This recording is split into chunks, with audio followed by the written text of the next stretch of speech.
Hey fellow comrades, welcome back to our newest random Pokemon generator. Now let's kinda showcase our team's movesets I decided to pick for this particular match.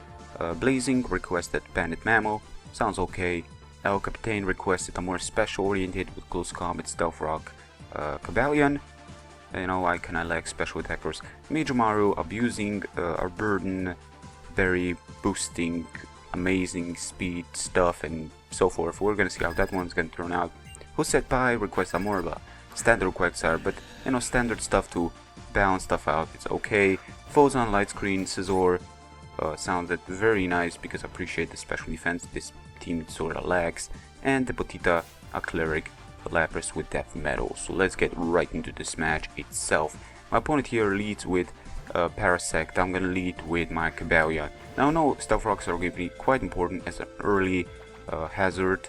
I'm gonna just put them down. I know his team is not all that weak to it, but every residual damage on the switch can be much appreciated. So switching out to my Tepotita, my cleric, I know he's gonna stay and just probably seed me on the switch, expect me to switch out, which he did. By going for the death metal, his Magneton is gonna be forced to switch out eventually.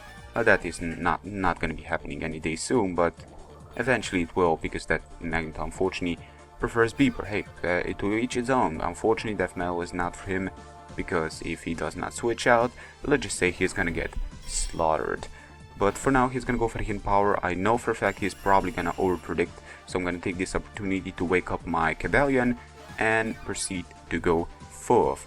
After this match is done, after this turn is done, Litzy does give him up there, kinda going towards Scarf, but I should have realized it better because Heracross is most likely Scarf and something else can be Scarf. But then again, he may run two Scarfers, so I'm kind of banking on that, kind of banking on him switching out. But he actually does change up the moves, which of course gives you knowing that he is not choiced in any way, shape, or form. He is Eviolite, and you know, you can easily bluff those because there is no lefty recovery on the switch, nothing to really get the full information. But then again, I should realize checking out his team as a whole, the support and so forth. But still, hidden power ice, I know he's gonna need to switch out because there is one turn, or else the death metal is gonna obliterate him completely, is gonna ruin his day. And Heracross does come in, get some good damage, switching out to my Tepotita, my cleric, and unfortunately Tepotita is gonna be not too good death fodder. It did plenty, it woke up my my Cavalion, and that is something to really be amazed about, because Cavalion can still do some work, hopefully. Yes, but surprisingly I switch out to my Quagsire and realize I can take two close combats, which was something I didn't expect. I know I have Unaware, so that kinda destroys the purpose of Moxie, but the problem of course was that I was thinking I'm gonna get two-shotted by close combat. So yeah, that was very much surprising. I would have just switched out to Quagsire if this was the case, but I guess he's Jolly nature, and I was still thinking that even with Jolly he's gonna have enough power. Now the reason I'm saying this is because this one is careful nature, so he's not the absolute max defense. I'm not too sure if the person that requested me made a mistake there, or maybe he just wants some special defense, you know, just that nature boost to get some more bulk to it, which kind of makes sense. And you're gonna see in a second how that one is gonna make plenty of difference in this particular match. Heracross does switch out. I should have Toxic on the switch, but I didn't want to risk.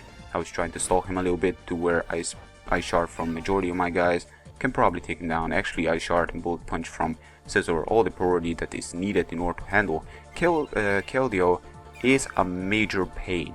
I'm not too sure how I'm gonna face this Keldeo, but we're gonna see. Now for now, he did miss Hydro Pump. Now here is where it really shows power over accuracy. Not really, accuracy over power, because Surf would have been a solid 2-hit, and Hydro Pump just banking on it hitting all the time is, let's just say you have a Hydro Pump against 6 Pokemon. What are the chances you're gonna hit all those 6 Pokemon without being lucky?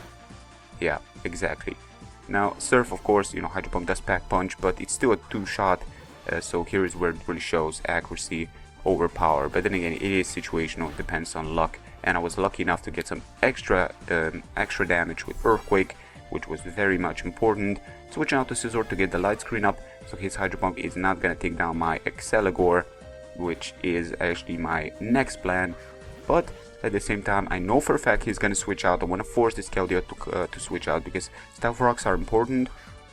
Any damage is important on the Keldeo on the switch, and he does switch out his Gliscor. Now, this Vayne doesn't really expect Hidden Power Ice, he does stay in. He didn't protect, which was very surprising to me, but I guess I do have 2 Ice Shard users in form of Lapras and Mamoswine, so I guess he was thinking that I don't run it, which is kinda understandable at the same time, but I do, because I need it for this certain situations, and it did work quite amazingly to sort of take that thing down without much problems. Gliscor would have been a problem if that would have not been the case, but then again I do have Mamo, but then I would have need to lock myself into Ice Shard. He's got Magneton.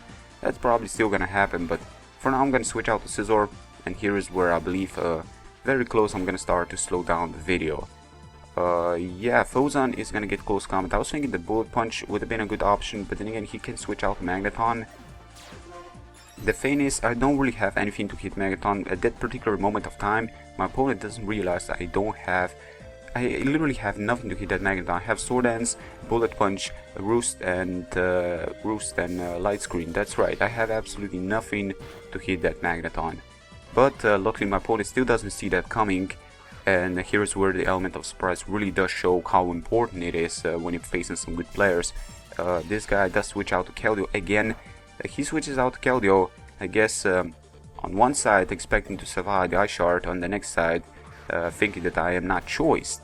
But surprisingly, on my behalf, I was not. I was kind of underestimating Mamoswine's power, but this thing really packs a punch like a true Mamo, and it actually takes down a Keldeo after Stealth Rock. I believe Stealth Rock support was very much important. My opponent switches out to Nidoqueen, and here is where he's still in doubt. He's still in doubts what kind of item I'll run. I guess he's still thinking that I'm Focus Sash or Expert Belt or something of that sort. But I'm gonna switch out to my Exceligor. Stuff are looking very much into his favor still, but the guy does go for Earth Power, which is amazing because I want this barrier to go up. Unburden isn't all that important, but to get the opportunity to go for the Focus Blast on the Magneton is very much important. Plus I was kind of hoping the Ice Shard is not going to take down the Nidoqueen because I would have lost. Magneton could come in and sub away on my Ice Shard locked Mamoswine. Stuff would have been bad, but now I do have Exceligor in here. This was my major plan. Go for the Focus Blast, and yes, really much take him down to a point where he cannot make a sub. Did it matter? Kind of hard to say because in order for him to have a chance is to survive my Ice Shard, which is banded, but then again he was Evil Eye, Magneton does have some good power to it, but then again he did take down the Keldeo, so I'm kinda not really yeah, I'm not believing he would have survived that. Not to mention that this Parasect would have need to survive Ice Shard Bandit one, which kinda depends on his EV spread. Would he survive such powerful move?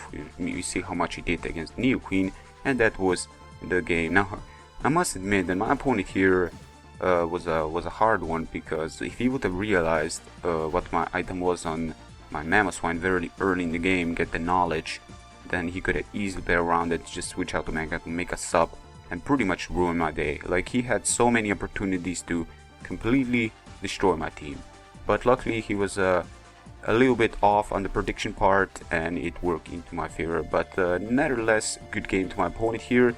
I wanna give him a little bit of shout out. He just hit 100 subscribers, so congrats on that. Congrats on hitting that milestone. If you want to go check him out, please do. Feel free. I'm gonna leave his link in the description. He just started raiding, and you know, English is not his native language, so he's doing his best. You know, that's always nice to see. And you know, if you're interested in checking out some good battles, then do go check him out. But without further ado, let's go check out what our random Pokemon generator has to offer us today. Okay, here we go. You know the drill, you know the stuff. Take a pick, take your time. Leave me a moveset, EV spread must be included, nature must be included, everything that makes up for a healthy Pokemon and doesn't really give me much headaches. The winning comment section, naming the Pokemon after you. Yes, that's gonna be it for today. Until next time, take care, peace.